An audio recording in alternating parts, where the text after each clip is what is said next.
Hello, my dear students, class 10. We are discussing power sharing. تو اس کے بارے میں ہم نے بیلجیم کا پڑھا. تو آج کا ٹاپک جو ہے وہ ہے Sri Lanka. Power sharing in Sri Lanka.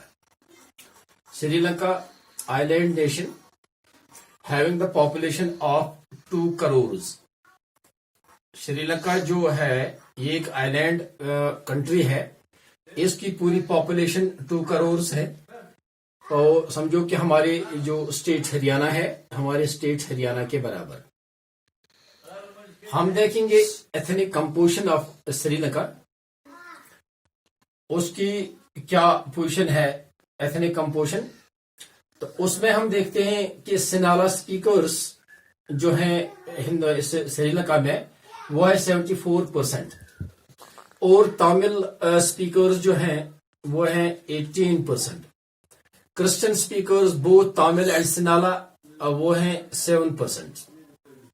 یہ تھی ethnic composition of this Sri Lanka. گویا کہ Tamil speakers are of 2 types. جو ہمیں یہاں پر یہ تامل بولنے والے زبان جو ہیں لوگ جو ہیں وہ 2 قسم کے ہیں. ایک Tamil natives of Sinhala followed Buddhism, وہ ہے تامل جو وہاں کے رہنے والے ہیں وہ بدھزم فالو کرتے تھے.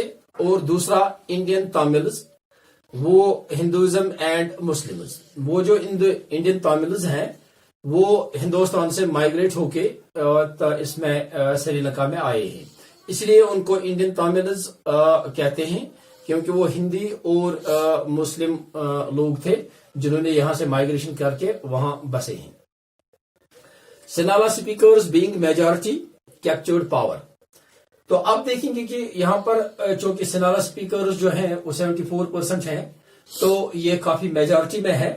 تو انہوں نے اس لیے وہاں پر گورنمنٹ بنائی اینڈ اسٹارٹ رننگ کنٹری. تو اب جب وہ پاور میں آ گئے تھے, اب انہوں نے وہاں پر گورنمنٹ بنائی اور کنٹری کو چلانے لگے. Tamil speakers 18% were not given any power. اب کیا ہوا تھا وہاں پر جب سنالا اسپیکرز نے وہاں پر کوپ اپ کیا تھا, جب انہوں نے گورنمنٹ بنائی تھی وہاں پر, تو انہوں نے کیا کیا تھا, تامل اسپیکرز جو تھے 18% ان کو کسی قسم کا کوئی پاور بھی نہیں دیا تھا اور کسی قسم کا کوئی رائٹ بھی نہیں دیا تھا. In 1956 Sinhala speakers passed act and demand Sinhala an official language.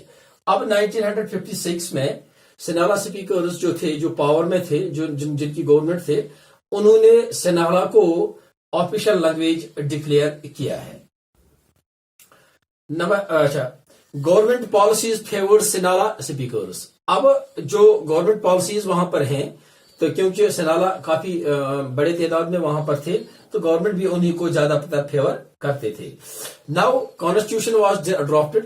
اب انہوں نے ایک آئین بنایا تھا, ایک کانسٹیٹیوشن بنایا تھا وچ پرپوزڈ اینڈ پروموٹڈ بدھزم, جس نے بدھزم کو زیادہ ہی فوقیت دی اور پرپوز کیا تھا اسی کو, اور پروموٹ بھی بدھزم کو ہی کیا تھا. تو اس لیے اب یہ انہوں نے ایک کانسٹیٹیوشن ڈرافٹ کیا تھا, ایک آئین بنایا تھا اس کے لیے. New constitution and the government policies ignore ignore اس.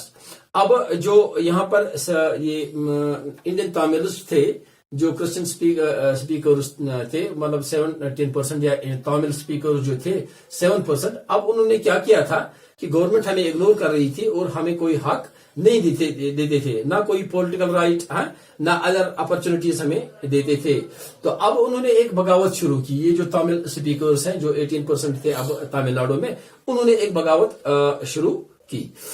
تو یہ جو رائٹس ان کو نہیں مل رہے تھے, نہ ان کو کانسٹیٹیوشن میں لایا گیا تھا, نہ ان کے لیے پولیٹیکل رائٹس دیے گئے تھے, نہ ان کو کسی اور قسم کی کوئی اپرچونٹی دی. تو اس کا ریزلٹ کیا نکلا تھا, Tamil speakers launched their political parties. اب یہ تامل اکٹھا ہو گئے تھے, انہوں نے ایک پولیٹیکل پارٹی لانچ کی تھی. Their demand was to make Tamil official language. اب ان کی پہلی ڈیمانڈ کیا تھی, ان کی پہلی ڈیمانڈ یہی تھی کہ یہ جو تامل تھے یہ اس کو آفیشل لینگویج وہاں پر بنایا جا رہا ہے, اس کو آفیشلی کیا اناؤنس کی جائے اور آفیشل لینگویج بنایا جائے.